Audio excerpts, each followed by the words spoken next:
അങ്ങനെ ചിരിച്ച് സന്തോഷിച്ച് കുറച്ചുനേരം കഴിഞ്ഞപ്പോൾ ഈശോ എന്നോട് ചോദിച്ചു, മോളെ, അതിന് ബലിയർപ്പിക്കാൻ എന്റെ മോൾക്ക് അറിയില്ലല്ലോ, പിന്നെ എങ്ങനെയാ നീ ഒരു നല്ല ബലിയർപ്പിച്ചത്? അപ്പോൾ ഞാൻ പറഞ്ഞു, ഈശോയെ, കഴിഞ്ഞ 3 ദിവസം ഈശോ ബലിയർപ്പിക്കുന്നത് കണ്ടല്ലോ, ഞാൻ അതുപോലെയൊക്കെയാ അതൊക്കെ ഓർത്തുകൊണ്ട് ഇന്ന് ഞാൻ ബലിയർപ്പിച്ചത്. ഈശോ പറഞ്ഞു, ഞാൻ ചെയ്യുന്നത് നീ കണ്ടു, പക്ഷേ പരിശുദ്ധ കുർബാനയുടെ അർത്ഥം മോൾക്ക് മനസ്സിലായിട്ടില്ലല്ലോ. കുർബാനയുടെ അർത്ഥം ഒരിക്കലും എന്റെ മോൾക്ക് ഈ ഭൂമിയിൽ വെച്ച് മനസ്സിലാവില്ല.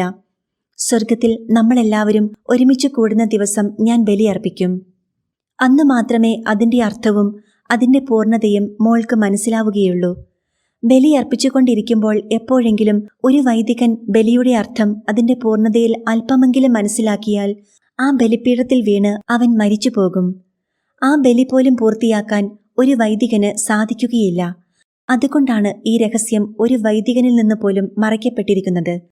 അല്ലാതെ പരിശുദ്ധ കുർബാനയുടെ അർത്ഥം മനസ്സിലാക്കി കൊടുക്കാൻ മാത്രം വിശുദ്ധിയുള്ള ഒരു വൈദികൻ എനിക്ക് ഇല്ലാത്തതുകൊണ്ടല്ല. ഒരു ബലിയെങ്കിലും മനസ്സിലായാൽ ആ ബലി പോലും വൈദികന് പൂർത്തിയാക്കാൻ പറ്റുകയില്ല. അവൻ മരിച്ചു പോകും. അത്ര വലിയ രഹസ്യമാണ് പരിശുദ്ധ കുർബാനയ്ക്കുള്ളിൽ അടങ്ങിയിരിക്കുന്നത്. ഇപ്പോൾ ഞാൻ നിനക്ക് പരിശുദ്ധ കുർബാനയെക്കുറിച്ച് പറഞ്ഞു തരാം. എന്നാൽ ഇത് ഒരിക്കലും കുർബാനയുടെ പൂർണ്ണതയല്ല. അതിന്റെ നിഴൽ മാത്രമായിരിക്കും ഇപ്പോൾ നിനക്ക് മനസ്സിലാവുക. അതിൽ കൂടുതൽ ഗ്രഹിക്കാൻ ഇപ്പോൾ നിനക്ക് പറ്റുകയില്ല. കൊച്ചു കുഞ്ഞുങ്ങളെ പടം കാണിച്ച് പഠിപ്പിക്കില്ലേ, അതുപോലെ മാത്രം. നീ ഒരു കുഞ്ഞായതുകൊണ്ട് ഇതിൽ കൂടുതൽ നിനക്ക് ഇപ്പോൾ മനസ്സിലാവില്ല. പിന്നീട് ഞാൻ നിന്നെ അക്ഷരങ്ങൾ പഠിപ്പിക്കും. അത് കഴിഞ്ഞ് വാക്കുകൾ പഠിപ്പിക്കും. പിന്നെ വായിക്കാൻ പഠിപ്പിക്കും. കൂട്ടി വായിക്കാൻ പഠിപ്പിക്കും. അത് കഴിഞ്ഞ് അർത്ഥം പറഞ്ഞു തരും. അപ്പോഴും നിനക്ക് ഭൂമിയിൽ വച്ച് പരിശുദ്ധ കുർബാനയുടെ അർത്ഥം പൂർണ്ണമായിട്ടും മനസ്സിലാവുകയില്ല. എന്റെ സൃഷ്ടവസ്തുക്കളിൽ ഏറ്റവും ചെറിയ ഒരു വസ്തുവാണ് ഭൂമി. അതേക്കുറിച്ച് ചോദിച്ചപ്പോൾ എവിടെ തുടങ്ങണം, എവിടെ അവസാനിപ്പിക്കണമെന്നോർത്ത് നീ വിഷമിക്കുകയാണെങ്കിൽ പരിശുദ്ധ കുർബാന ഞാനാണ്. ഞാൻ മുഴുവനുമാണ്. കുർബാന അപ്പോൾ എന്നെക്കുറിച്ച് എവിടെ തുടങ്ങി എവിടെ അവസാനിപ്പിക്കാനാ. അതുകൊണ്ട് ഇപ്പോൾ നിനക്ക് കുർബാനയുടെ നിഴൽ മാത്രം പറഞ്ഞു തരാം. ശ്രദ്ധയോടെ കേൾക്കുക. മുഴുവൻ നിനക്ക് മനസ്സിലാവുകയില്ല. ആദ്യമായി എന്നാണ് ബലി ആരംഭിച്ചത്? അത് 2000 വർഷം മുൻപാണോ? അല്ല, ഉൽപ്പത്തിയിൽ കായേനും ആബേലും ബലിയർപ്പിച്ചത് എന്റെ മോള് ഓർക്കുന്നില്ലേ? നോഹ ബലിയർപ്പിച്ചത് ഓർക്കുന്നില്ലേ? അബ്രാഹം ബലിയർപ്പിച്ചത് ഓർക്കുന്നില്ലേ? മോശ ബലിയർപ്പിച്ചത് ഓർക്കുന്നില്ലേ? ദാവീദ് ബലിയർപ്പിച്ചത് ഓർക്കുന്നില്ലേ? പ്രവാചകന്മാർ ബലിയർപ്പിച്ചത് ഓർക്കുന്നില്ലേ? ഇതിൽ ഏലിയ പ്രവാചകന്റെ ബലി എന്റെ മോള് ഒരിക്കലും മറക്കരുത്. ഈ ബലികളോടൊന്നും ഒരു ബന്ധവുമില്ലാത്ത ബലിയല്ല ഇപ്പോൾ ഞാൻ അർപ്പിക്കുന്നത്. പഴയ നിയമത്തിലേതെല്ലാം തുടക്കമായിരുന്നു. അതിന്റെ പൂർണ്ണതയുടെ ഒരു ബലിയാണ് ഇപ്പോൾ ഞാൻ അർപ്പിക്കുന്നത്. അതുകൊണ്ട് ആ ബലിയോടൊക്കെ ഈ ബലിക്കും ബന്ധമുണ്ടാകും. അന്ന് ഏലിയ പ്രാർത്ഥിച്ച അതേ ദൈവത്തോട് തന്നെയാണ് ഇപ്പോൾ നീയും പ്രാർത്ഥിക്കുന്നത്. ഏലിയ പ്രാർത്ഥിച്ച അതേ വാക്കുകൾ തന്നെയാ നീയും ഉപയോഗിക്കേണ്ടത്. പിതാവേ, ഈ ബലി സ്വീകരിക്കണമേ. നീ വരുമ്പോൾ പിതാവേ, ഈ ബലി സ്വീകരിക്കണമേ എന്ന് പറയുന്നില്ലെങ്കിൽ, പിതാവ് ആ ബലി സ്വീകരിച്ചില്ലെങ്കിൽ വന്നതുപോലെ തിരിച്ചു പോവുകയല്ലേ ഉള്ളൂ. ഏലിയായുടെ പ്രാർത്ഥന കേട്ട് ഇറങ്ങി വന്നതുപോലെ തന്നെ ഇനി പിതാവ് നിന്റെ പ്രാർത്ഥന കേട്ട് ഇറങ്ങി വരും. എന്നിട്ട് നിന്റെ ബലിവസ്തുക്കളെ ദഹിപ്പിക്കണം. നിന്റെ പ്രാർത്ഥന കേൾക്കണം. അതുകൊണ്ട് അതുപോലെ തീഷ്ണതയോടുകൂടി വേണം ബലിയർപ്പിക്കാൻ. ആ ദൈവം തന്നെയാ ഇപ്പോഴും നിന്റെ പ്രാർത്ഥന കേൾക്കുന്നത്. അങ്ങനെ ഒരുങ്ങി വേണം ബലിയർപ്പിക്കാൻ വരാൻ. ആട്ടെ, ഇന്ന് പൂർണ്ണതയുടെ ബലിയർപ്പിക്കാനല്ലേ മോള് വന്നത്? അങ്ങനെ പൂർണ്ണതയുടെ ബലിയർപ്പിക്കാൻ വന്നപ്പോൾ ബലിയർപ്പിക്കാൻ എന്താ കൊണ്ടുവന്നത്? ബലിവസ്തുവായി എന്താ നീ കൊണ്ടുവന്നത്? കാഴ്ചവസ്തുവായിട്ട് എന്താ കൊണ്ടുവന്നത്? ഞാൻ പറഞ്ഞു, ഈശോയെ, ഇപ്പോൾ അങ്ങനെയൊന്നും വേണ്ട. എല്ലാ സാധനവും പള്ളിയിലുണ്ട്. അപ്പവും വീഞ്ഞുമൊക്കെ അച്ഛൻ സൂക്ഷിച്ചു വച്ചിട്ടുണ്ട്. അഥവാ അങ്ങനെ കൊടുത്താൽ തന്നെ അച്ഛൻ വാങ്ങിക്കത്തില്ല. അച്ഛൻ ബലിപീഠത്തിൽ വയ്ക്കുകയുമില്ല. അപ്പോൾ ഈശോ പറഞ്ഞു, മോളെ, ലേവ്യരുടെ പുസ്തകത്തിൽ 1-ാം അധ്യായം 1-ാം വാക്യത്തിൽ എന്താ പറയുന്നത്? കാഴ്ചവസ്തു ബലിയർപ്പിക്കാൻ ബലിമൃഗത്തെ കൊണ്ടുവരണമെന്നല്ലേ പറയുന്നത്? ബലിമൃഗത്തെ വീട്ടിൽ നിന്നും കൊണ്ടുവന്നിട്ട് വേണം ബലിയർപ്പിക്കാൻ. 2 സാമുവേൽ 24-ാം അധ്യായം 24-ാം വചനത്തിൽ എന്താ ദാവീദ് പറയുന്നത്? ദാവീദ് പറയുകയാ, എനിക്കൊരു ചെലവുമില്ലാത്ത ഒരു ബലി എന്റെ ദൈവത്തിന് ഒരിക്കലും അർപ്പിക്കുകയില്ലെന്ന്. അപ്പോൾ അത് പഴയ നിയമത്തിലെ ബലി. ഇന്ന് പൂർണ്ണതയുടെ ബലിയർപ്പിക്കാൻ വരുമ്പോൾ നിനക്ക് ഒരു ചെലവുമില്ലാത്ത ബലിയർപ്പിക്കാനാണോ എല്ലാ ദിവസവും ഇങ്ങോട്ട് പോരുന്നേ? ബലിവസ്തു വീട്ടിൽ നിന്ന് തന്നെ കൊണ്ടുവരണം. ബലിവസ്തു നേരത്തെ ഒരുക്കി വയ്ക്കേണ്ടത് തന്നെയാണെന്ന് ബലിപീഠത്തിലേക്ക് നോക്കുമ്പോൾ നിനക്ക് മനസ്സിലാകുമല്ലോ. ഇപ്പോഴെങ്കിലും ബലിപീഠത്തിലേക്ക് നോക്ക്. നാളത്തെ ബലിക്കു വേണ്ടി തലേ ദിവസം തന്നെ എല്ലാ കാര്യങ്ങളും ഉണ്ടോ എന്ന് നോക്കുകയില്ലേ? ഇത് തന്നെ ഒരു തെളിവല്ലേ കാഴ്ചവസ്തുക്കൾ എല്ലാം നേരത്തെ എടുത്തു വയ്ക്കണമെന്നുള്ളത്. എന്നിട്ട് നീ എന്താണ് ഒന്നും ഒരുങ്ങാതെ ഇങ്ങു പോരുന്നത്? ബലിവസ്തു വീട്ടിൽ നിന്ന് തന്നെ കൊണ്ടുവരണം. അപ്പോൾ ഞാൻ ചോദിച്ചു, എന്ത് സാധനമാ കൊണ്ടുവരേണ്ടത്? എന്ത് സാധനമാ ബലിയർപ്പിക്കാൻ കൊണ്ടുവരേണ്ടത് ഈശോയെ? ഈശോ പറഞ്ഞു, മോളെ, നശിച്ചു പോകുന്ന ഒരു മനുഷ്യന്റെ ആത്മാവ് മുതൽ നിന്റെ ഭൗതികമായ ആവശ്യങ്ങൾ വരെ എന്തും നിനക്ക് ബലിയർപ്പിക്കാൻ കൊണ്ടുവരാം. എന്നാൽ എനിക്ക് ഏറ്റവും പ്രിയപ്പെട്ട വസ്തു നശിച്ചു പോകുന്ന ഒരു മനുഷ്യന്റെ ആത്മാവാണ്. എന്തുമാത്രം സാധനങ്ങൾ വേണമെങ്കിലും ബലിയർപ്പിക്കാൻ കൊണ്ടുവരാം. എന്നാൽ ഏറ്റവും ആദ്യം എടുത്തു വയ്ക്കേണ്ട ബലിവസ്തു നിന്നെ തന്നെയായിരിക്കണം. കാരണം നീ കൊണ്ടുവരുന്ന സാധനം മേടിക്കാനല്ല ഞാൻ അവിടെ ഇരിക്കുന്നത്, നിന്നെ സ്വീകരിക്കാനാ. അതുകൊണ്ട് ഏറ്റവും ആദ്യം നീ നിന്നെ തന്നെ സമർപ്പിക്കണം. അതുകഴിഞ്ഞ് നിനക്കിഷ്ടമുള്ള എന്തുമാത്രം സാധനം വേണമെങ്കിലും എടുത്തുവെച്ചു. എന്തെല്ലാം വേണമെങ്കിലും എടുത്തുവെച്ചോ. നിന്റെ രോഗങ്ങളോ കടബാധ്യതകളോ സാമ്പത്തിക പ്രശ്നങ്ങളോ നിന്റെ സ്വഭാവത്തിന്റെ കുറവുകളോ നിന്റെ കുടുംബത്തിന്റെ പ്രശ്നങ്ങളോ എന്തു വേണമെങ്കിലും എന്തുമാത്രം വേണമെങ്കിലും നിനക്ക് കാഴ്ചവസ്തുവായിട്ട് സമർപ്പിക്കാം. പക്ഷേ ആദ്യം എടുത്തു വയ്ക്കേണ്ടത് നിന്നെ തന്നെയായിരിക്കണം. അത് കഴിഞ്ഞിട്ടാണ് കാഴ്ചവസ്തുക്കൾ എടുത്തു വയ്ക്കേണ്ടത്. എന്തു സാധനം ഇങ്ങോട്ട് കൊണ്ടുവന്നു തന്നാലും ബലിവസ്തുവിന് ബലി കഴിയുമ്പോൾ മാറ്റം വരും. ഒരു കാരണവശാലും ബലിയർപ്പിക്കാൻ നീ ഇങ്ങോട്ട് കൊണ്ടുവന്ന സാധനം തിരിച്ചു തന്നു വിടുകേല. നീ ആട്ടിൻ കുഞ്ഞിനെ ബലിയർപ്പിക്കാൻ കൊണ്ടുവരികയാണെങ്കിൽ ബലിയർപ്പണം കഴിയുമ്പോൾ ആട്ടിൻ കുഞ്ഞിനെ തിരികെ തന്നു വിടുകയില്ല. ഞാൻ അതിനെ കൊല്ലും. എന്നിട്ട് അതിന്റെ മോശം ഭാഗമെല്ലാം കത്തിച്ചു കളയും. ഏറ്റവും ശ്രേഷ്ഠമായ കരളും മാംസവും ശ്രേഷ്ഠമായ സാധനവും മാത്രമേ ബലിപീഠത്തിൽ വയ്ക്കുകയുള്ളൂ. എന്നിട്ട് അതിന്റെ പങ്കാണ് നിനക്ക് തന്നുവിടുന്നത്. കൊണ്ടുവന്ന സാധനമല്ല, ഇതുപോലെ നീ എന്ത് സാധനം കൊണ്ടു തന്നാലും ആ വസ്തുവിന് മാറ്റം വരും. ബലിവസ്തുവിന് മാറ്റം വരാതെ അത് നീ തിരിച്ചു കൊണ്ടുപോവുകയില്ല. അതുകൊണ്ട് നേരത്തെ തന്നെ ഒരുങ്ങി വേണം ബലിയർപ്പിക്കാൻ വരാൻ. ഒരു വർഷം മുഴുവൻ ഒരു ആട്ടിൻ കുഞ്ഞിനെ ഊനമറ്റ കുഞ്ഞായി നോക്കി വളർത്തി, അതിന്റെ കൈയും കാലും ഒടിയാതെ നോക്കി, അതിന് നന്നായി ഭക്ഷണമൊക്കെ കൊടുത്ത് വളർത്തിയെടുത്ത്, അതിനെ ദൂരമറിയാതെ ചുമന്നോ നടത്തിയോ പൊക്കിയെടുത്ത് ദേവാലയത്തിൽ കൊണ്ടുവന്ന് വൈദികനോട് ചെന്ന് എനിക്കൊരു ബലിയർപ്പിക്കാനുണ്ട് എന്ന് പറയുമ്പോഴാണ് പഴയ നിയമത്തിലാണെങ്കിൽ അച്ഛൻ ഇരിക്കുന്നിടത്തു നിന്ന് എഴുന്നേറ്റ് വരികയുള്ളൂ. അത് പൂർണ്ണതയുടെ ബലിയായിരുന്നില്ല. പഴയ നിയമത്തിൽ. എന്നാൽ ഇന്ന് പൂർണ്ണതയുടെ ബലിയർപ്പിക്കാൻ ഇങ്ങോട്ട് വരുമ്പോൾ ഒരു ദിവസം പോലും ഒരുങ്ങാതെ നിനക്കെങ്ങനെ ബലിയർപ്പിക്കാൻ പറ്റും? ഒരു വർഷം ഒരുക്കിയിട്ടാണ് അന്ന് അവര് ബലിയർപ്പിച്ചതെങ്കിൽ ഒരു ദിവസം പോലും ഒരുങ്ങാതെ നീ എങ്ങനെ ബലിയർപ്പിക്കും? അതുകൊണ്ട് ഞാൻ പറയട്ടെ, നാളെ ബലിയർപ്പിക്കാനുണ്ടെങ്കിൽ ഇന്നുച്ചയ്ക്ക് 12 മണിയാകുമ്പോൾ ബലിവസ്തു എടുത്തു വച്ചിട്ടുണ്ടാകണം. കാഴ്ചവസ്തുക്കളൊക്കെ എന്താണ് ബലിയർപ്പിക്കാനുള്ളതെന്ന് കണ്ടുപിടിച്ച് ഇന്ന് എടുത്തു വച്ചിട്ടുണ്ടാവണം. എന്നിട്ട് വേണം അതുമായിട്ട് വരാൻ. ഏറ്റവും കുറഞ്ഞത് ഡ്രസ്സ് മാറി ഇങ്ങോട്ട് പോരുന്നതിന് മുൻപെങ്കിലും കാഴ്ചവസ്തു എടുത്തു വയ്ക്കണം. കാരണം ഡ്രസ്സെല്ലാം മാറി ഒരുങ്ങിക്കഴിഞ്ഞിട്ടാണോ ആട്ടിൻ കുഞ്ഞിനെ പിടിക്കാൻ കൂട്ടിലേക്ക് പോകുന്നത്? അതിനൊക്കെ മുൻപ് അതൊക്കെ എടുത്തു വയ്ക്കേണ്ടതാണ്. അതുകൊണ്ട് മോള് നേരത്തെ തന്നെ ഒരുങ്ങി ബലിവസ്തുവൊക്കെ എടുത്തു വെച്ചു വേണം ബലിയർപ്പിക്കാൻ വരാൻ. നാളത്തെ ബലിക്ക് ഇന്ന് ഉച്ചയ്ക്കെങ്കിലും ഒരുങ്ങിയിട്ടുണ്ടാവണം. അത് ആട്ടിൻ കുഞ്ഞിനെ വളർത്തുന്ന സമയമാ.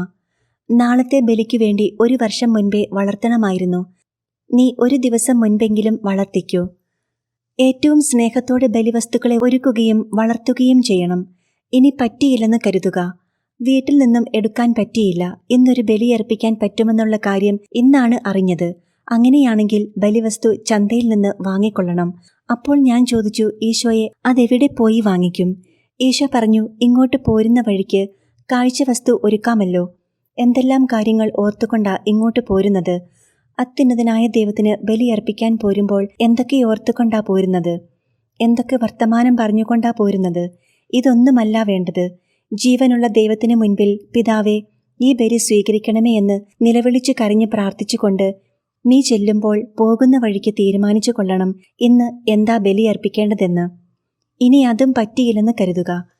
പോകുന്ന വഴിക്ക് കൂടെയുണ്ടായിരുന്നവരൊക്കെ ബഹളമായിരുന്നു. അതുകൊണ്ട് വേണ്ടത്ര ചിന്തിച്ച് ഒരുങ്ങാൻ പറ്റിയില്ല. പെട്ടെന്ന് ഇപ്പോഴാണ് അറിയുന്നത് ഒരു ബലിയുണ്ടെന്ന്. അങ്ങനെയാണെങ്കിൽ ബലിവസ്തു ദേവാലയത്തിന്റെ മുറ്റത്തു നിന്ന് വാങ്ങിക്കൊള്ളണം. എന്നിട്ട് കാലിൽ നിന്ന് ചെരുപ്പ് ഊരുന്നതിന് മുൻപ് കാഴ്ചവസ്തു കയ്യിലെടുക്കണം. ഏറ്റവും അവസാനത്തെ പ്രവൃത്തിയാണ് കാലിൽ നിന്നും ചെരുപ്പ് ഊരുന്നത്. അതിനു മുൻപ് കാഴ്ചവസ്തു കയ്യിലെടുത്തിരിക്കണം. അതു കഴിഞ്ഞാൽ നീ പള്ളിക്കകത്തേക്ക് പ്രവേശിക്കുകയാ. അതുകൊണ്ട് ഇത്രയും കാര്യങ്ങൾ നീ മനസ്സിലാക്കിയിരിക്കുക. അതു കഴിഞ്ഞ് ബലിയർപ്പിക്കാൻ വേണ്ടി വരിക. എന്നാൽ ദേവാലയത്തിന്റെ വാതിൽക്കലേക്ക് വരുമ്പോൾ ബലിവസ്തുക്കളുമൊക്കെയായിട്ടാണല്ലോ നാം ബലിയർപ്പിക്കാൻ വരുന്നത്. എല്ലാം നേരത്തെ തന്നെ എടുത്തുവെച്ച് തലേ ദിവസമേ ഒരുങ്ങി അങ്ങനെ തന്നെ ദൈവത്തിന്റെ മുൻപിൽ കൊണ്ടുപോയി കൊടുക്കുന്നു. കൊണ്ടുപോയി കൊടുക്കുമ്പോൾ തന്നെ പ്രാർത്ഥന തുടങ്ങണം, പിതാവേ, ഈ ബലി സ്വീകരിക്കണമേ എന്ന്. എന്നാൽ എൻ്റെ മോളെ, പരിശുദ്ധ കുർബാന തുടങ്ങുന്നത് മുതൽ കഴിയുന്നതുവരെ ആട്ടിൻകുഞ്ഞിനെ വെട്ടിക്കൊണ്ടിരിക്കുക. അത് കുർബാനയല്ല, അതല്ല ബലി. പരിശുദ്ധ കുർബാനയുടെ ഓരോ സമയത്തിനും പ്രാധാന്യമുണ്ട്. അല്ലാതെ മുഴുവൻ സമയവും സമർപ്പിച്ചുകൊണ്ടിരിക്കുകയല്ല. നീ ഇനി അങ്ങനെ ചെയ്യരുത്. അപ്പോൾ ഞാൻ ഇങ്ങനെയായിരുന്നു. കുർബാനയ്ക്ക് വന്നയുടനെ സമർപ്പിക്കാൻ തുടങ്ങിയാൽ കുർബാന സ്വീകരിക്കാൻ പോകുമ്പോഴും ഞാൻ സമർപ്പിക്കും. കാരണം എപ്പോഴാ ദൈവം സ്വീകരിക്കുന്നതെന്ന് അറിയത്തില്ലല്ലോ. അപ്പോൾ ഈശോ പറയുകയാ, കുർബാന തീരുന്നതുവരെ ആട്ടിൻകുഞ്ഞിനെ വെട്ടിയറിഞ്ഞുകൊണ്ടിരിക്കുന്നതല്ല പരിശുദ്ധ കുർബാന. അതിന് ഓരോ സമയമുണ്ട്. ആട്ടിൻകുഞ്ഞിനെ വളർത്തുന്ന ഒരു സമയം, അതിനെ ദേവാലയത്തിലേക്ക് കൊണ്ടുവരുന്ന ഒരു സമയം, ആട്ടിൻകുഞ്ഞിനെ ശുദ്ധീകരിക്കുന്ന ഒരു സമയം, അതിൻ്റെ കൈകാലുകൾ ബന്ധിക്കുന്ന ഒരു സമയം, അതിനെ ബലിപീഠത്തിൽ കിടത്തുന്ന ഒരു സമയം, അതിനെ കൊല്ലുന്ന ഒരു സമയം, അതിൻ്റെ മോശം ഭാഗങ്ങൾ കത്തിച്ചു കളയുന്ന ഒരു സമയം, ശേഷഭാഗമായ അതിൻ്റെ ഹൃദയവും കരളും മാംസവുമെല്ലാം ബലിപീഠത്തിൽ വയ്ക്കുന്ന ഒരു സമയം, അതിൻ്റെ രക്തം ശേഖരിക്കുന്ന ഒരു സമയം, അതിൻ്റെ രക്തം തളിക്കുന്ന ഒരു സമയം, നിന്റെ പങ്ക് നിനക്ക് തന്നുവിടുന്ന ഒരു സമയം. അല്ലാതെ ഇതെല്ലാം കൂടെ ഒരു സമയത്തല്ല നടക്കുക. ഇത്രയും കാര്യങ്ങൾക്ക് ഓരോ സമയത്തിനും പ്രാധാന്യമുണ്ട്. ഒന്ന് ഒന്നിനേക്കാളും മോശമല്ല. അതുകൊണ്ട് എല്ലാ സമയവും തുല്യ പ്രാധാന്യത്തോടു കൂടി വേണം അവിടെ നിൽക്കാൻ. ഇനി സാധനമൊക്കെ എടുത്തു, എല്ലാ കാഴ്ചവസ്തുക്കളുമൊക്കെ എടുത്തിട്ടുണ്ട്. അങ്ങനെ കൊണ്ടുതരുമ്പോൾ നിന്റെ പങ്കാണ് നിനക്ക് തന്നുവിടുക. നീ ഇങ്ങോട്ട് കൊണ്ടുവന്നു തന്നല്ലോ. അപ്പോൾ അത് തന്നെ ബലി അർപ്പിച്ചിട്ട് നിന്റെ പങ്ക് നിനക്ക് തന്നുവിടുകയാ ചെയ്യുന്നത്. അതുകൊണ്ട് നിനക്ക് കാഴ്ചവെക്കാൻ ഒന്നുമില്ലെങ്കിൽ എന്തിനാ ബലിയർപ്പിക്കാൻ പോരുന്നേ? വല്ലവരും ബലിയർപ്പിക്കുന്നത് കാണാൻ എന്തിനാ വരുന്നത് നീ? നിനക്കൊന്നും തരാനില്ലെങ്കിൽ നീ കൊണ്ടുവന്ന് നീ ബലിയർപ്പിച്ച് നിന്റെ പങ്ക് നിനക്ക് തന്നുവിടുകയാ ചെയ്യുന്നത്. നിന്റെ പങ്ക് നീ സ്വീകരിച്ചു കൊണ്ടുപോകണം. നിന്റെ പങ്ക് അച്ഛന് കൊടുക്കുകയൊന്നും വേണ്ട. അത് ഇവിടെ ആർക്കും കൊടുത്തിട്ട് പോകണ്ട. നിന്റെ പങ്ക് നീ തന്നെ കൊണ്ടുപോകണം. അതല്ലാതെ നിന്റെ കൂടെ ബലിയർപ്പിച്ചവരുടെ പങ്കും തന്നുവിടുകയില്ല. അവരുടെയൊക്കെ ഉടമസ്ഥരെ തേടി ഞാൻ തന്നെ കൊണ്ടുപോയി കൊടുത്തുകൊള്ളാം. നശിച്ചു പോകുന്ന ഓരോ ആത്മാവും ഈശോയുടെ കുരിശാണെന്ന് മനസ്സിലാക്കിക്കൊള്ളുക. ഈ കുരിശെടുക്കാൻ നീ എന്നെ ഒന്ന് സഹായിച്ചാൽ മതി. ശിമയോനെ പോലെ ആ കുരിശെടുത്ത് അവിടെ എത്തിച്ചാൽ മതി. ഞാൻ തന്നെ ബലിയായിക്കൊള്ളാം. അങ്ങനെ കാഴ്ചവസ്തുക്കളൊക്കെ എടുത്ത് എല്ലാമായി നീ അറിഞ്ഞതുപോലെയൊക്കെ കാഴ്ചവസ്തുക്കൾ ഇവിടെ കൊണ്ടുവരുന്നുണ്ട്. എന്നാൽ ഏറ്റവും പ്രധാനപ്പെട്ട ഒരു കാര്യവും കൂടെയുണ്ട്. ബലിവസ്തു കൊണ്ടുവരുമ്പോൾ ബലിയർപ്പിക്കുന്നത് എവിടെയാ? ബലിയർപ്പിക്കാൻ ഒരു ബലിപീഠം വേണ്ടേ? ബലിപീഠമില്ലാതെ എങ്ങനെ ബലിയർപ്പിക്കും? പലപ്പോഴും നീ ബലിയർപ്പിക്കുന്നത് തറയില, നിലത്താ ബലിയർപ്പിക്കുന്നത്. ചിലർക്ക് ബലിയർപ്പിക്കാനുള്ള സ്ഥലം പോലുമില്ല. ബലിയർപ്പിക്കുന്ന ഒരു സ്ഥലമുണ്ടെങ്കിൽ അവിടെ ഒരു കുഴി കുത്താൻ പോലും അറിയത്തില്ല. ഒരു കല്ല് പോലുമില്ല ബലിപീഠം പണിയാൻ. മണ്ണുമില്ല പണിയാൻ അറിയത്തുമില്ല. സഹായിക്കാനും ആരെയും കൂട്ടുകയില്ല. അങ്ങനെ ബലിപീഠവുമായിട്ട് ഒരു ബന്ധവുമില്ലാതെ എങ്ങനെയാ ബലിയർപ്പിക്കുക? 3 ബലിപീഠം പണിതിട്ടാണ് ബലിയർപ്പണം നടക്കുന്നത്. അതുകൊണ്ട് കാഴ്ചവസ്തു എടുത്തു വയ്ക്കുന്നതിന് മുൻപ് ബലിപീഠത്തെക്കുറിച്ചുള്ള ചിന്ത നിനക്കുണ്ടായിരിക്കണം. കാഴ്ചവസ്തു കയ്യിലുണ്ടെന്ന് ഉറപ്പുള്ളതുകൊണ്ട് ബലിപീഠം പണിയാനുള്ള കല്ലെങ്കിലും അവിടെയുണ്ടെന്ന് അറിഞ്ഞാൽ അതെല്ലാം പെറുക്കിക്കൂട്ടി വച്ചാൽ മതി. ഇതൊന്നും ഇല്ലാത്ത നീ വെറുതെ കാഴ്ചവസ്തുവുമായിട്ട് നിന്നിട്ടെന്താ കാര്യം? അതുകൊണ്ട് ബലിപീഠത്തിന്റെ ശ്രദ്ധ ഉണ്ടാവുകയും ദൈവത്തോട് നീ പറയുകയും ചെയ്യണം. ബലിയർപ്പിക്കുന്ന ചിന്ത നിനക്ക് വരുമ്പോൾ ബലിവസ്തുക്കൾ കാഴ്ചവെക്കാൻ ബലിപീഠമൊരുക്കുന്നതിന് മുൻപ് നീ ഈശോയോട് പറയണം, എൻ്റെ പിതാവേ, എനിക്കൊരു ബലി അർപ്പിക്കാനുണ്ട്. ഒരു ബലി അർപ്പിക്കാൻ എനിക്ക് ആഗ്രഹമുണ്ട്. പിതാവേ, സ്വർഗസ്ഥനായ പിതാവേ, എനിക്കൊരു ബലി അർപ്പിക്കാൻ ആഗ്രഹമുണ്ട്. ഞാനൊരു ബലി അർപ്പിക്കട്ടെ. എനിക്കൊരു യോഗ്യതയും ഒരു അർഹതയുമില്ല നിന്റെ മുൻപിൽ ബലി അർപ്പിക്കാൻ. എന്നാൽ എനിക്കൊരു ആഗ്രഹമുണ്ട്. ഞാനൊരു ബലി അർപ്പിച്ചോട്ടെ എന്ന് നീ ദൈവത്തോട് ചോദിക്കുമ്പോൾ ദൈവം നിന്റെ വാക്കു കേൾക്കാൻ ഇരിക്കുക കരുണയോടുകൂടി. എത്ര കുറവുണ്ടേലും അവിടുത്തേക്ക് അത് സ്വീകാര്യമാണ്. നിന്നെ ദൈവം അനുഗ്രഹിക്കും. ദൈവം ഒന്നും അറിയേണ്ട നീ ബലിയർപ്പിക്കാൻ വരുന്നുണ്ടെന്ന കാര്യം. എത്രയോ ചെറിയ കാര്യം ചെയ്യുന്നതാണെങ്കിലും അതിന്റെ ഉത്തരവാദിത്വപ്പെട്ടവരെ നീ ഫോൺ ചെയ്ത് അറിയിക്കാറില്ലേ? ഞാൻ അങ്ങ് വരുന്നുണ്ട്, നിസ്സാര കാര്യമാണെങ്കിലും ഞാനങ്ങ് വന്നാൽ കാണാൻ പറ്റുമോ എന്നുമൊക്കെ ചോദിക്കില്ലേ? അങ്ങനെയാണെങ്കിൽ പിതാവായ ദൈവം സ്വീകരിക്കേണ്ട ബലിയാണിത്. കുറച്ചു നേരത്തെ ഒരു അറിവ് ദൈവത്തോട് പറഞ്ഞു കൊടുക്കേണ്ടേ? പിതാവേ, ഞാൻ വരുന്നുണ്ട് ഒരു ബലിയർപ്പിക്കാൻ. ഞാനൊരു ബലിയർപ്പിക്കാൻ വന്നോട്ടെ എന്ന് ചോദിക്കുമ്പോൾ ഏതവസ്ഥയിലാണെങ്കിലും ഈശോ അത് കേൾക്കും. അപ്പോൾ സ്വർഗത്തിൽ ഒരു ബലിപീഠം പണിതു. ദൈവവുമായി അനുരഞ്ജനപ്പെട്ടപ്പോൾ സ്വർഗത്തിൽ ഒരു ബലിപീഠം പണിതു. ദൈവത്തോട് നിനക്ക് ദേഷ്യവും പിണക്കവുമൊന്നുമില്ല. കിട്ടിയ സഹനങ്ങളൊക്കെ ദൈവം നൽകിയതാണെന്ന് ഓർത്ത് സ്വീകരിച്ചു. പ്രതീക്ഷയൊന്നുമില്ലാത്തതുകൊണ്ടാണല്ലോ ദൈവത്തിന്റെ അടുത്തേക്ക് ബലിയർപ്പിക്കാൻ ചെല്ലുന്നത്. അപ്പോൾ ദൈവവുമായിട്ട് അനുരഞ്ജനപ്പെട്ടപ്പോൾ സ്വർഗത്തിൽ ഒരു ബലിപീഠം പണിതു. വീണ്ടും നിനക്ക് മനുഷ്യരുമായിട്ട് ഒരുപാട് പ്രശ്നങ്ങളാ. മനുഷ്യനായ ഈശോയോടാ നിനക്ക് പ്രശ്നങ്ങളൊക്കെ. കാരണം ഈ ചെറിയവരിൽ ഒരുവന് നീ ചെയ്തു കൊടുത്തപ്പോൾ നീ എനിക്ക് തന്നെയാ ചെയ്തിട്ടുള്ളത് എന്ന് ഞാൻ പറഞ്ഞിട്ടുണ്ടല്ലോ. അപ്പോൾ നീ ദ്രോഹിച്ച കാര്യവും സ്നേഹിച്ച കാര്യവുമെല്ലാം അങ്ങനെ തന്നെയാണ്. നീ പാവപ്പെട്ട ഒരു മനുഷ്യനെ സ്നേഹിച്ചപ്പോൾ എനിക്ക് തന്നെയാ ചെയ്തത്. ദ്രോഹിച്ചപ്പോഴും എനിക്ക് തന്നെയാ ചെയ്തു തന്നത്. വയർ നിറച്ച് ഭക്ഷണം കഴിച്ചിട്ട് വരുന്ന മനുഷ്യനെ വിളിച്ച് വീണ്ടും ഭക്ഷണം കൊടുക്കുമ്പോൾ അതെങ്ങനെയാ എനിക്ക് തന്നത് ആകുന്നത്? അതെനിക്ക് തന്നതല്ല. നിങ്ങൾ തമ്മിലുള്ള സ്നേഹപ്രകടനങ്ങളാണ് അതൊക്കെ. വിശന്നിരിക്കുന്ന ഒരാൾക്ക് ഭക്ഷണം കൊടുത്താൽ അതെനിക്ക് ചെയ്തതാ. ദാഹിച്ചിരിക്കുന്ന ഒരാൾക്ക് വെള്ളം കൊടുത്താൽ അതെനിക്ക് ചെയ്തതാ. ഇതുപോലെ അർഹതയുള്ളവർക്ക് കൊടുത്തു കഴിഞ്ഞാൽ അതെനിക്ക് ചെയ്തു തന്നതാ. അതുകൊണ്ട് മനുഷ്യരുമായിട്ട് രമ്യപ്പെടാനുണ്ടോ എന്ന് നീ ആലോചിക്കുക. ആരോടെങ്കിലും എന്തെങ്കിലും പ്രശ്നമുണ്ടെങ്കിൽ അവരുമായി രമ്യപ്പെടുക. ഇന്നലെ വരെയും ഒന്ന് ചിരിക്കാൻ പറ്റിയിട്ടില്ലെങ്കിലും ഇന്ന് ഒന്ന് ചിരിക്കാൻ ശ്രമിക്കണം. അത്രയെങ്കിലും സാധിക്കണം. ഇന്നലെ വരെ സംസാരിച്ചിരുന്നില്ല, ഇന്ന് അവരോട് സംസാരിക്കാൻ ശ്രമിക്കുക. സംസാരിക്കാൻ ആഗ്രഹിക്കുകയെങ്കിലും ചെയ്യുക. ഒരു തരിയെങ്കിലും ബലിപീഠത്തിനു വേണ്ടി സമ്പാദിക്കണം. ഒരു മണൽ തരിയെങ്കിലും. ഇന്നലെ പണിത ബലിപീഠത്തിന് ഇന്ന് കൊണ്ടുപോയി ബലിയർപ്പിക്കേണ്ട.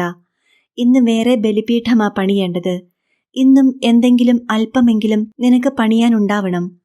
അങ്ങനെ മനുഷ്യരുമായിട്ടെല്ലാം നീ രമ്യതപ്പെടുമ്പോൾ ഈശോയുമായി നീ രമ്യതപ്പെട്ടു കഴിഞ്ഞു. അപ്പോൾ ഭൂമിയിൽ നീ ഒരു ബലിപീഠം പണിതു. ഇനിയും പരിശുദ്ധാത്മാവ് നിന്റെ ഹൃദയത്തിലാണ്. സകല അശുദ്ധിയും അതിനകത്തായിരിക്കുന്നത്. അതുകൊണ്ട് പോയി കുമ്പസാരിക്കുമ്പോൾ എല്ലാ പാപങ്ങളും ഏറ്റുപറയുക. നന്നായി അനുതപിച്ച് ഏറ്റുപറയുക. അപ്പോൾ നിന്റെ ഹൃദയം ശുദ്ധമാകും. ആത്മാവിന്റെ പാപമാലിന്യങ്ങൾ മാറിക്കഴിയുമ്പോൾ ആത്മാവിൽ ഒരു ബലിപീഠം പണിതു കഴിഞ്ഞു.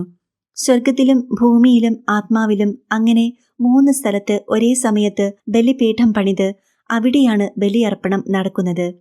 അതുകൊണ്ട് ബലിപീഠം പണിയുന്ന കാര്യത്തിൽ വളരെ ശ്രദ്ധയുള്ളവരായിരിക്കണം. ചിലപ്പോൾ നിനക്ക് സ്ഥലവും കാണുകയില്ല, കല്ലും കാണുകയില്ല, മണ്ണും കാണുകയില്ല. പണിയാൻ ഒന്നും അറിയത്തില്ലാതിരിക്കും. അങ്ങനെയാണെങ്കിൽ അധ്വാനിക്കണം. നീ നല്ലതുപോലെ പണിയെടുക്കണം. ബലിപീഠം പണിയാനുള്ള സ്ഥലം വാങ്ങിക്കാൻ എല്ലാ പ്രാർത്ഥനകളും എല്ലാ തപസ്സുകളും എല്ലാ ഉപവാസങ്ങളും എല്ലാ ധ്യാനങ്ങളും ഒരു ബലിപീഠം പണിത് ബലിയർപ്പിക്കാൻ വേണ്ടി ആയിരിക്കണം. ഒറ്റയൊരു ബലിയെങ്കിലും ഈ ഭൂമിയിൽ നന്നായി അർപ്പിക്കണമേ എന്ന് നീ പ്രാർത്ഥിക്കുക. അതുകൊണ്ട് പരിശുദ്ധ കുർബാന ബലിയും വിരുന്നുമാണ്. ബലി നടന്നെങ്കിൽ മാത്രമേ വിരുന്നു നടക്കുകയുള്ളൂ. കുർബാനയുടെ ആദ്യ ഭാഗം ബലിയും അവസാന ഭാഗം വിരുന്നിൽ പങ്കെടുക്കുകയുമാണ് എന്ന് മാത്രം. നീ കരുതി വച്ചതുകൊണ്ട് കാര്യമില്ല. ജീവിതം ഒരു ബലിയാണ്. ദൈവം നൽകിയ ഈ ജീവിതം ഇവിടെ ഒരു ബലിയായി തീരുകയാണെങ്കിൽ മാത്രം സ്വർഗത്തിൽ ദൈവകുഞ്ഞാടിന്റെ വിരുന്നിന് നീ പ്രവേശിക്കും. അതുകൊണ്ട് ബലിയർപ്പിക്കാതെ നിവൃത്തിയില്ല. ഇവിടെ ജീവിതം ബലിയായി തീർന്നില്ലെങ്കിൽ അവിടെ വിരുന്നിനും പ്രവേശിക്കുകയില്ല. അതുകൊണ്ട് ഇവിടെ നിന്റെ ഇഷ്ടത്തിനും തോന്നിയതുപോലെ ജീവിതം നടന്നാൽ ഇവിടെ എങ്ങനെ ബലിയായി തീരും? നിന്റെ ഇഷ്ടങ്ങളൊക്കെ നടന്നില്ലേ? നിന്റെ ആഗ്രഹങ്ങളൊക്കെ സാധിച്ചില്ലേ? അപ്പോൾ പിന്നെ എങ്ങനാ വിരുന്നിന് പ്രവേശിക്കുന്നത്? ജീവിതം ബലിയർപ്പണമായി മാറണമെങ്കിൽ അല്പം വേദനയെടുക്കും, അല്പം രക്തം ചിന്തും. അങ്ങനെയാണ് ജീവിതം ബലിയായി തീരുക. രക്തമൊഴുകുന്നതിൻ്റെയും വിയർപ്പൊഴുകുന്നതിൻ്റെയും അടയാളം കർത്താവ് പറയും. അങ്ങനെയാണെങ്കിൽ ബലി നടന്നിട്ടുണ്ടോ ഇല്ലയോ എന്ന് ഈശോയ്ക്ക് ഭൂമിയിലേക്ക് നോക്കുമ്പോൾ അറിയാം. ബലി നടന്നിട്ടുണ്ടെങ്കിൽ ഈശോ പറയും, അവനെ വിരുന്നിന് ക്ഷണിച്ചേരെ. അപ്പോൾ ദൂതന്മാർ വന്ന് വിരുന്നിനെ കൂട്ടിക്കൊണ്ടു പോകും. അല്ലാതെ വെറുതെ ഇവിടെയിരുന്ന് ചെറിയ ചെറിയ സഹനങ്ങൾക്ക് പരാതിയും പറഞ്ഞിരുന്നാൽ പിന്നെ നിന്നെ വിരുന്നിനെ കൂട്ടിക്കൊണ്ടു പോവുകയില്ല. അതുകൊണ്ട് ബലി പൂർത്തിയാക്കാൻ പരമാവധി ശ്രമിക്കുക, അധ്വാനിക്കുക, കഷ്ടപ്പെടുക. കഷ്ടപ്പെട്ട് നേടേണ്ട ഒരു ബലിപീഠമുണ്ട്. അത് ഹൃദയവിശുദ്ധിയുടെ ബലിപീഠമാണ്. പരമപരിശുദ്ധനായ ദൈവത്തിന് വിശുദ്ധിയിൽ കുറഞ്ഞ ഒരു ബലിപീഠം പണിതു കൊടുക്കാൻ നോക്കണ്ട. വിശുദ്ധിയുടെ ബലിപീഠത്തിൽ മാത്രമേ സ്നേഹത്തിന്റെ ബലി പൂർത്തിയാവുകയുള്ളൂ. അതുകൊണ്ട് അധ്വാനിക്കണം, പണിയെടുക്കണം. അങ്ങനെ നീ വിശുദ്ധിക്ക് വേണ്ടി കഷ്ടപ്പെടുകയും ഉപവസിക്കുകയും ചെയ്യുമ്പോൾ എനിക്ക് മനസ്സിലാകും നീ ഒരുപാട് കഷ്ടപ്പെടുന്നുണ്ടെന്ന്. അത് നിനക്ക് നേടിയെടുക്കാൻ പറ്റുകയില്ല, സ്വന്തമായിട്ടുണ്ടാക്കാൻ പറ്റുകയില്ല. എന്നാൽ ഞാൻ നിന്നെ അനുഗ്രഹിക്കും. ഓരോ വിശുദ്ധരും അതിനുവേണ്ടിയാ പണിയെടുത്തത്.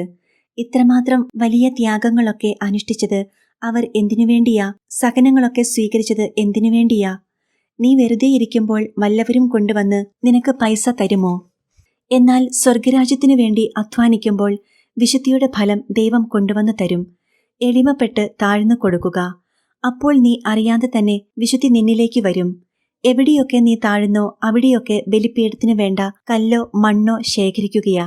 എന്തുമാത്രം എളിമപ്പെട്ട് ശൂന്യമാകാൻ പറ്റുമോ അത്രയും പെട്ടെന്ന് ബലിപീഠത്തിന്റെ പണി പൂർത്തിയാകും.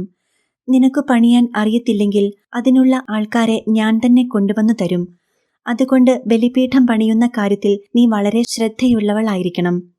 ബലിപീഠത്തിന്റെ ഒരു കല്ല് ഇളകിപ്പോയാൽ അത് ചെരിഞ്ഞേയിരിക്കുകയുള്ളൂ. പിതാവെ, എന്റെ ബലി സ്വീകരിക്കണമേ എന്ന് പ്രാർത്ഥിക്കുമ്പോൾ അനുഗ്രഹിച്ചേക്കാമെന്ന് ഓർത്ത് ഈശോ നോക്കുമ്പോൾ ബലിപീഠം ചെരിഞ്ഞിരിക്കുന്നത് കൊണ്ട് ബലിപീഠത്തിൽ നിന്നും സാധനങ്ങളെല്ലാം താഴെപ്പോയി, അത് നിലത്തു വീണുപോയി. അത് പിന്നെ ദൈവം സ്വീകരിക്കുകയില്ല. അതുകൊണ്ട് ബലിപീഠം നന്നായി പണിയാൻ നീ ശ്രമിക്കുക. നന്നായി ബലിപീഠം പണിതാൽ നീ ചോദിക്കുന്നതെന്തും ഞാൻ നിനക്ക് സാധിച്ചു തരും. അനുഗ്രഹിക്കുന്ന കരങ്ങൾ നിന്റെ ശിരസിനു മുകളിലുണ്ടെന്ന് വിചാരിച്ചു കൊള്ളുക. മറ്റുള്ളവരുടെ പുറകെ ഇതിനുവേണ്ടി ഒന്ന് പ്രാർത്ഥിക്കാമോ എന്ന് ചോദിച്ചു പോകേണ്ട കാര്യമില്ല. കാരണം നിന്നെ അനുഗ്രഹിക്കുന്ന ദൈവത്തിന്റെ കരങ്ങൾ നിന്റെ തലയ്ക്ക് മുകളിൽ തന്നെയുണ്ട്. നീ അത് തട്ടി മാറ്റിയിട്ട് പിന്നെ ഓരോ മനുഷ്യരുടെ അടുത്തേക്ക് ഓടേണ്ട കാര്യമില്ല. അനുഗ്രഹിക്കുന്ന ദൈവം പറഞ്ഞുവിടും, ഇന്നയാളുടെ അടുത്തേക്ക് പൊയ്ക്കൊള്ളുക എന്ന്. നീ നല്ല ഒരു ബലി അർപ്പിക്കാത്തതാണ് നിന്റെ ഒരു പ്രശ്നവും പരിഹരിക്കപ്പെടാത്തതിന്റെ കാരണം. ജീവിതകാലം മുഴുവൻ ഒരേ ഒരു ബലിയെങ്കിലും അർപ്പിക്കാൻ സാധിക്കണമേ എന്ന് പ്രാർത്ഥിക്കുക. എന്നിട്ട് ദേവാലയത്തിലേക്ക് വരിക. ബലിപീഠമൊക്കെ പണിതിട്ടാ വരേണ്ടത്. എന്നിട്ട് നല്ലതുപോലെ ഒന്ന് കുമ്പസാരിക്കുക.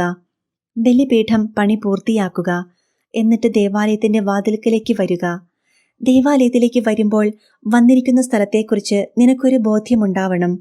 ദേവാലയത്തിന്റെ മഹത്വം നിനക്ക് മനസ്സിലായിട്ടില്ല. അതുകൊണ്ടാണ് നീ ഇപ്പോഴും അശ്രദ്ധമായി നിൽക്കുന്നത്. ദൂതന്മാർ പോലും എല്ലാ നേരവും കുനിഞ്ഞു നിൽക്കുന്ന ദേവാലയത്തിൽ കൈയും കെട്ടി നിൽക്കുന്ന നിനക്ക് ദേവാലയത്തിന്റെ മഹത്വം അറിയില്ലാത്തതുകൊണ്ടാ. ഹെബ്രായരുടെ ലേഖനം 12-ാം അധ്യായത്തിൽ 18 മുതലുള്ള വചനങ്ങൾ വായിക്കുക.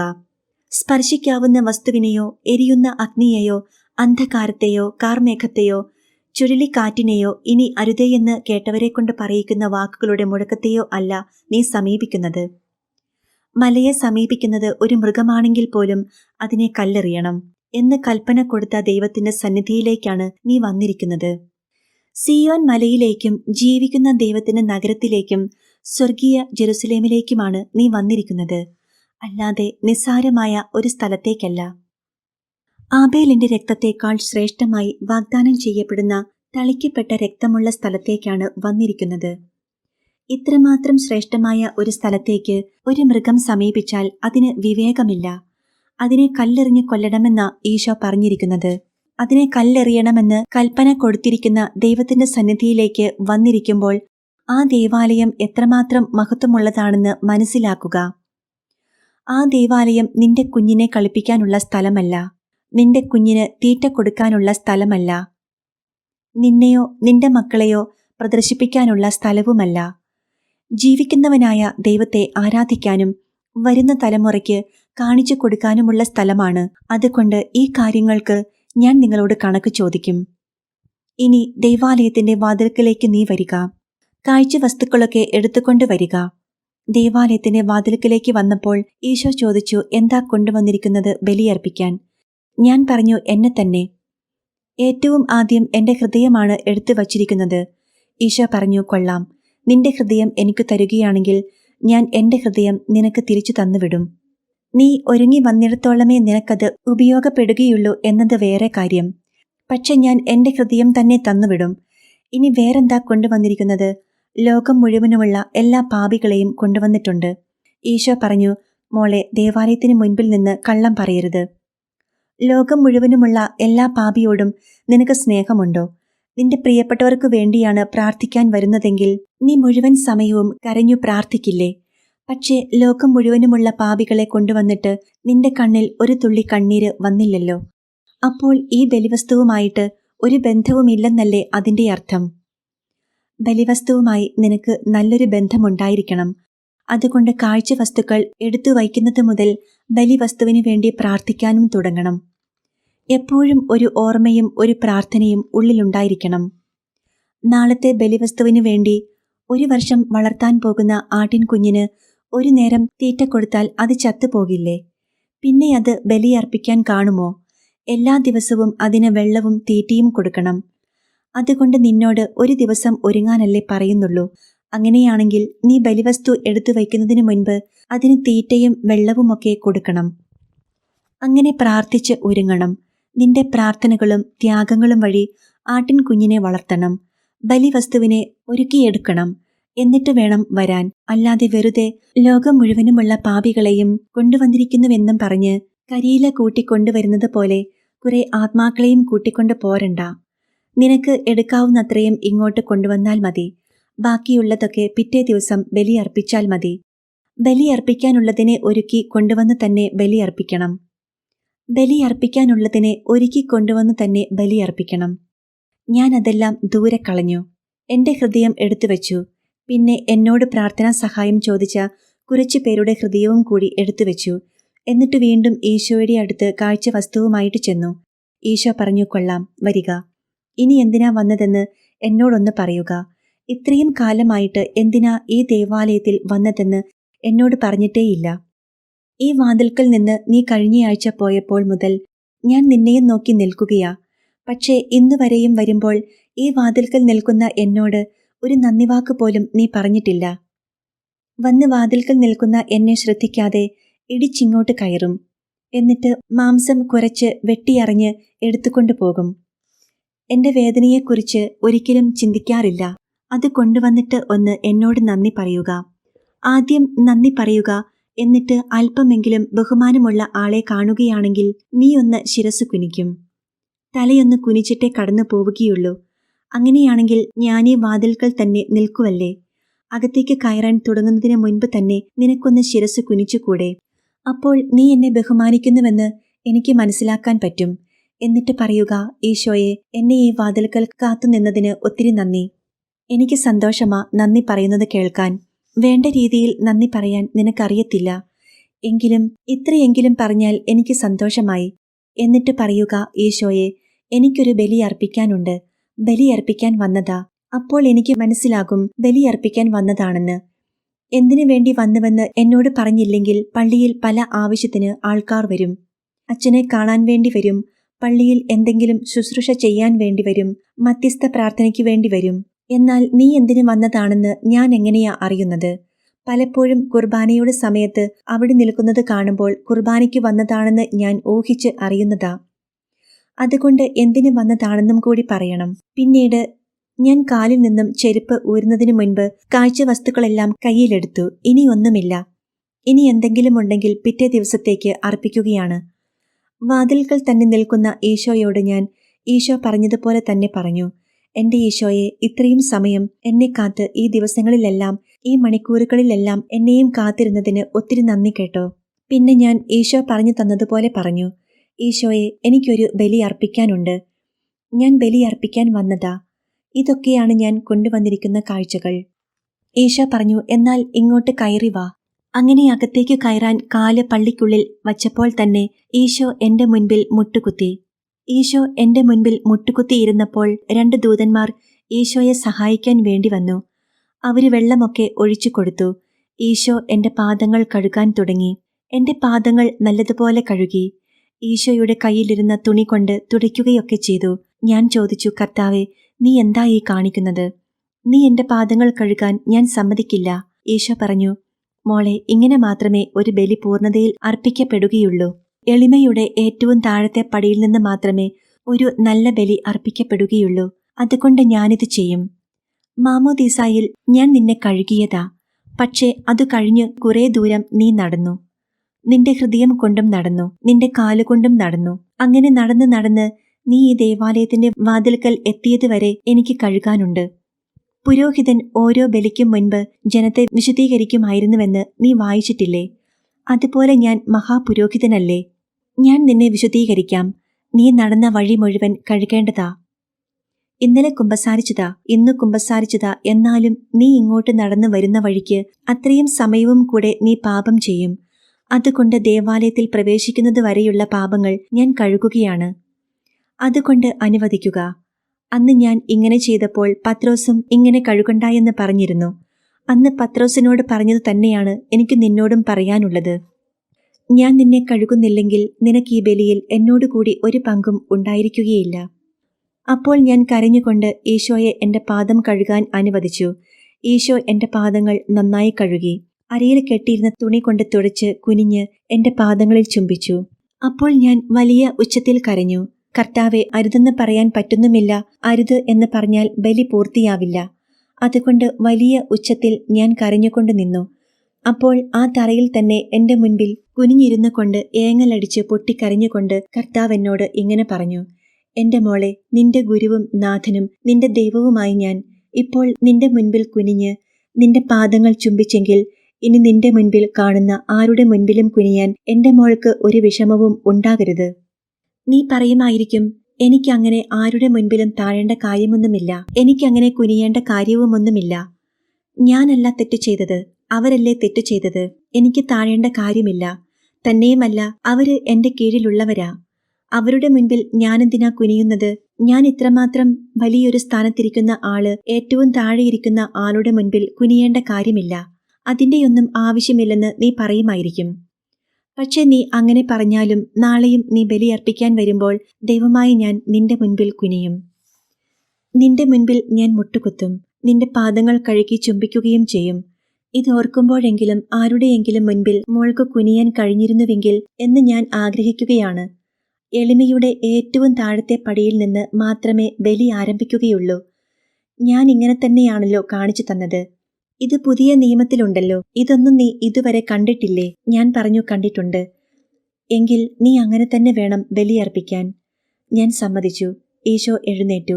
എന്റെ കാലുകൾ ചുംബിച്ച് ഈശോ പെട്ടെന്ന് എഴുന്നേറ്റ് നടന്നു.